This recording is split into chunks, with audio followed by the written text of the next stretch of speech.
One important thing we need to understand is the flow of costs through the manufacturing process. The cost flows move from the raw materials account to the work in process account to the finished goods inventory account.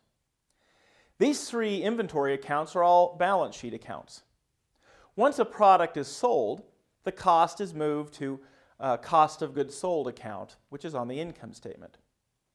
In fact, when we flash back to financial accounting, here's the journal entry to record the sale of products, assuming perpetual inventory. Recall it requires two journal entries to record the sale of goods because we need to record a revenue entry and an expense entry.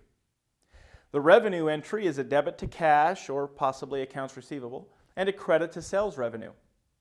The expense entry is a debit to cost of goods sold and a credit to inventory, or in this case, finished goods inventory. Once the products have been sold, the cost moves from the balance sheet to the income statement as cost of goods sold. You can see why it's important to properly track product costs versus period costs.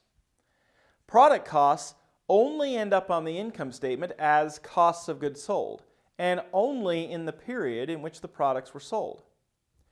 Period costs end up on the income statement primarily as operating expenses and in the period in which they were incurred. So the schedule of costs of goods manufactured is basically a numerical summary of the cost flows we've just seen. In fact, a complete schedule looks like this. But before you get overwhelmed with this example, let's go through the steps, and I think you'll find it pretty understandable. For starters, let's recall the cost of goods sold model from financial accounting. I've presented it two ways here in hopes that at least one of these ways is something you'll remember from financial accounting. This model is for merchandisers, which is what you learned in your financial accounting course. Basically, we start with beginning inventory. We add to it the net purchases for the period. These two together are called the costs of goods available for sale. It represents all the goods we can sell. We can't sell more than everything we had on hand plus everything we bought. Finally, there are only two things we can do with our products.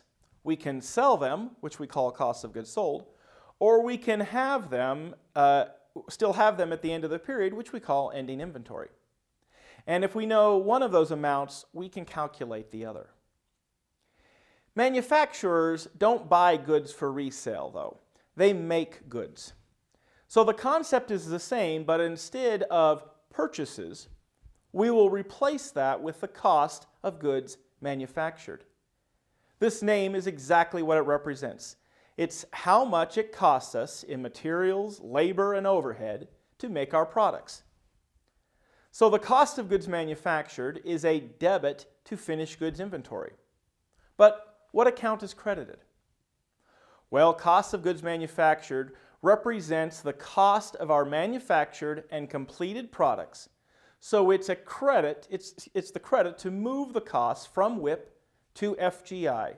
And that amount is the cost of goods manufactured. In fact, the cost of goods manufactured is just a numeric schedule or report that demonstrates what's happening in the WIP account. Direct materials, direct labor, and manufacturing overhead is added to beginning inventory.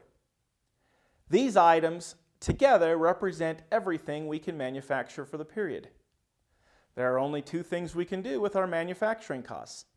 We can complete products, which we call the cost of goods manufactured, or we can still have them as partially completed products, which we call ending inventory. So let's revisit that intimidating schedule of costs of goods manufactured for a second. Here you can see some of the main headings like beginning work in process inventory. That's just the same as the T account. Then we add direct materials and direct labor and manufacturing overhead. So the beginning inventory plus our added manufacturing costs equal the manufacturing costs we need to account for.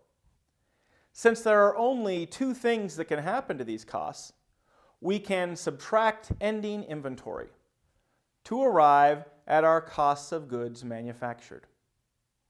So the only part of this schedule we haven't reviewed yet is the materials section.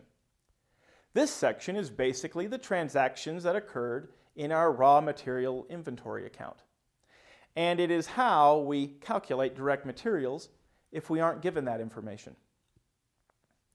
So you can see that this section starts with beginning raw materials inventory. Again, that's just the same as the T account. Then we add purchases of raw materials. So the beginning inventory plus our purchases of raw materials equal the raw materials available for use. Since there's only two things that can happen to the available raw materials, we can subtract ending inventory to arrive at direct materials used in production. This final slide summarizes the cost flows through a manufacturing system. It's probably a good idea to write this down.